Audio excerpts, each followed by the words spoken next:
राम भक्तान समाहुआ, राम जी के भक्तों को पहले तो बुलाना चाहिए कि हम रामाचल जी का पूजन करेंगे, क्या तुम्हें कुछ दिन समय है, हमारे पूजन में सहयोग प्रदान करोगे। जैसे ये जो रामाचल जी का पूजन हो रहा था तो पूजन कराने वाले पंडित जी तो लेट आए, लेकिन उसकी व्यवस्था करने वाले पहले आ गए थे कि नहीं आ गए थे। सामग्री की खरीदारी करना, व्यवस्था करना, तो उनसे आपने पहले पूछा होगा कि नहीं पूछा होगा कि इस दिन हम रामाचल जी का पूजन करेंगे, आपको समय है कि नहीं। ये विधि है रामाचल जी का, भगवान बता रहे हैं कि ये विधि है। तो सबसे पहले राम जी के भक्तों का से पूछे, मिले बंधु वर्ग सुजान, अपने जो भाई बंधु हितैषी हैं उनसे पूछे कि कोई इस दिन में तुम तो कोई कार्यक्रम नहीं कर रहे हो, क्योंकि यदि तुम कार्यक्रम करोगे तो फिर तुम्हारे कार्यक्रम में हम नहीं पहुंच पाएंगे और हमारे कार्यक्रम में तुम नहीं पहुंच पाओगे। तो आदमी जब पूजन करता है तो ध्यान रखता है ना कि इस डेट में किसी के यहाँ कोई कार्यक्रम नहीं है, इसी डेट में हम अपना कार्यक्रम रख लेते हैं, ये विधि है। फिर कहते हैं कि तिथि, किस तिथि को यह पूजन करना चाहिए। भाई तिथि जो है 16 तिथियां होती हैं, किस तिथि को पूजन करना चाहिए। तब भगवान कहते हैं पंचम्याम पंचदशम्याम द्वादशम्याम सक्रमे हनि नवम्याम पंचमायाम यस्मिन् तस्मिन् दिने भवः। कहते हैं रामाचल जी का पूजन किसी भी समय किया जा सकता है, किसी भी तिथि में किया जा सकता है, चाहे पंचमी को कर ले, चाहे दशमी को कर ले, चाहे पूर्णमासी को कर ले, चाहे द्वादशी को कर ले, चाहे नवमी को कर ले, मतलब जिस दिन मन में विचार आ जाए उसे दिन रामाचल जी का पूजन कर लेना चाहिए, कोई तिथि निर्धारित नहीं है। अच्छा ठीक है, तिथि का तो निर्णय हो गया, लेकिन काल भी 3-4 काल भी होते हैं, जैसे प्रातः काल हो गया, दोपहर काल हो गया, सायं काल हो गया, रात्रि काल हो गया, ब्रह्म मुहूर्त हो गया, अर्धरात्रि हो गया। रामाचल जी का पूजन किस समय करना चाहिए यह भी नाथ हमें बताइए, इसका भी हमें ज्ञान होना चाहिए। तब भगवान कहते हैं कि मध्याह्ने वा प्रदोषे वा रामार्चा कार्ये सुधि, चाहे प्रातः काल रामाचल जी का पूजन कर ले, चाहे दोपहर में कर ले, और चाहे प्रदोष काल। प्रदोष काल मतलब जो ये समय चल रहा है, सायं काल को ही प्रदोष काल कहते हैं। तो जिस समय मन में अभिलाषा जागृत हो उसी समय रामाचल जी का पूजन कर लेना चाहिए। अब जब पूजन के दिन तिथि सब समय सब निर्धारित हो जाए तो फिर क्या करें। बोले आदौ पुण्यस्थले चैवे सुजले मृदा तदा शोधितायं दरायं च विरचन मंडपम शुभम।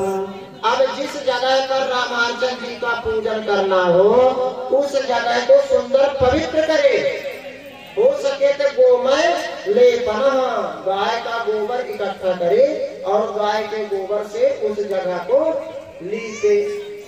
अब मान लीजिए टाइल्स से लगी हो तो क्या करें भाई, समय आए रामाचल जी कराएंगे है तो कहते हैं कि अगर ऐसा समय आ जाए वह गोबर नहीं लीपे चाहिए तो उसको जो है पवित्र कर देना चाहिए, जल से बढ़िया पोछा लगवा दे, अच्छे से पोछा लगवा दे, और जो व्यवस्था बनाए तो मतलब व्यवस्थित करे, उसे शुद्ध करना चाहिए। फिर कहते हैं शोधितायं धरायं च विरचन मंडपम शुभम। अब उस स्थान पर एक सुंदर मंडप बना दे, जैसे ये मंडप बना हुआ है। फिर उस मंडप में एकोन विंशति कोष्ठम, 21 कोष्ठक का सुंदर एक यंत्र बना दे। उस यंत्र को लाल, पीला, हरा, काला, सफेद, नारंगी इत्यादि चावल के चूर्णों से सुसज्जित करे, उस मंडप को सजाए और उसके बीच में तन मध्य रघुवरम परिवार समन्विता, उसके बीच में जो है भगवान श्री सीताराम जी का परिवार के सहित पूजन करना चाहिए, बीच में पूजन करना चाहिए। तो प्रश्न उठता है कि अगल बगल जो और कोष्ठक है उसका क्या करेंगे, उसका भी कोई किसी देवता का पूजन करना है कि नहीं करना है। तब कहते हैं के माहे सम्यानावाहे भक्ता माहेश्वर्यादि पूर्वकम गौरी गणेश्वरम ब्रह्म पूजे पुरता स्थितम। कहते हैं कि सर्वप्रथम जो है पूर्व दिशा में गौरी और गणेश का पूजन करना चाहिए। गौरी गणेश का पूर्व दिशा में पूजन करें। इस प्रकार से 23 देवताओं का पूजन प्रथम आवरण में करे, फिर दूसरे आवरण का पूजन करे और फिर अंत में तीसरे आवरण का पूजन करे। अब जब 3 आवरण का पूजन संपन्न हो जाए तो चौथे आवरण में भगवान श्री सीताराम जी महाराज का पूजन करना चाहिए। तथा प्रधान पुरुषम श्री रामम ही समर्चयेत्। अंत में जो है चौथे आवरण में भगवान श्री सीताराम जी का पूजन करना चाहिए। अब राम जी का पूजन किस प्रकार से करें? कहते हैं राम जी का पूजन षोडशोपचार विधि से पूजन करना चाहिए। कैसे? पाद्यार्घ वचने नाद्य स्नाने पंचामृता दिवे चंदने तुलसी दले। सुंदर पाद्य अर्घ आचमन स्नान पंचामृत स्नान यज्ञोपवीत वस्त्र उपवस्त्र इत्यादि तुलसी दल चंदन आभूषण इत्यादि से राम जी का पूजन करना चाहिए। उत्तम वस्तु भगवान का पूजन जो है उत्तम से उत्तम वस्तुओं से करना चाहिए। उत्तम से उत्तम वस्तुओं से भगवान का पूजन करना चाहिए। अच्छा, एक विधि और है। जब भगवान का दर्शन हम करें, जैसे मंदिर हम जाते हैं तो कुछ लोगों का विधि है कि भगवान के सामने आंख मूंद करके खड़े हो जाएंगे। अब पता नहीं कौन कौन जो है कौन दर्शन करा लगे हैं आंख मूंद करके। कथा सुन रहे हैं तो आंख मूंद करके कथा सुन रहे हैं।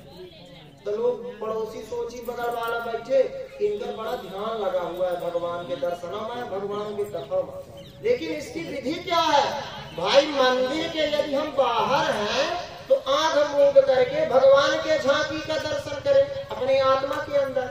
और जब भगवान के सामने है तो उनके छवि को जो है आंख खोल करके दर्शन करना चाहिए। और कुछ लोग कहा है कि भगवान के सामने चले जाइए आंखें मूंद के भगवान का दर्शन करिए। आंखें मूंद के नहीं, आंखों को खोल करके भगवान का दर्शन करिए। जब आंख बंद रहेगी तो दर्शन कहाँ से कहलाएगा? अब कुछ लोग कहा है कि मंदिर प्रवेश करेंगे पहले आंखें मूंद रही हैं और जब तक निकलेगी ना तब तक का मूंदे रही है ना? तो ये विधि नहीं है। तो कहते हैं कि भगवान का जो पूजन है वो उत्तम से उत्तम वस्तुओं से करना चाहिए। उत्तम वस्तु कैसी हो? यह नहीं कि 12 आना में 72 केला खरीद ले आवे अब भगवान का पूजन कर ले, ऐसा नहीं करना चाहिए। उत्तम से उत्तम वस्तुओं से पूजन करना चाहिए। हमारे गुरु जी जो है एक कहानी सुनाया करते थे। कहानी क्या सुनाते थे? एक जगह कथा थी किसी संत की। तो एक माता जी उन संत से बहुत दिन पहले से जुड़े हुए थे। जैसे जो आज एक महाराज जी आए थे वो उनसे आप बहुत दिन पहले से जुड़े हुए थे, तब ना वो आपके यहाँ आए। तो महाराज जी की कथा चल रही थी, माता जी बहुत पहले से जुड़ी थी और उनके एक समस्या रही।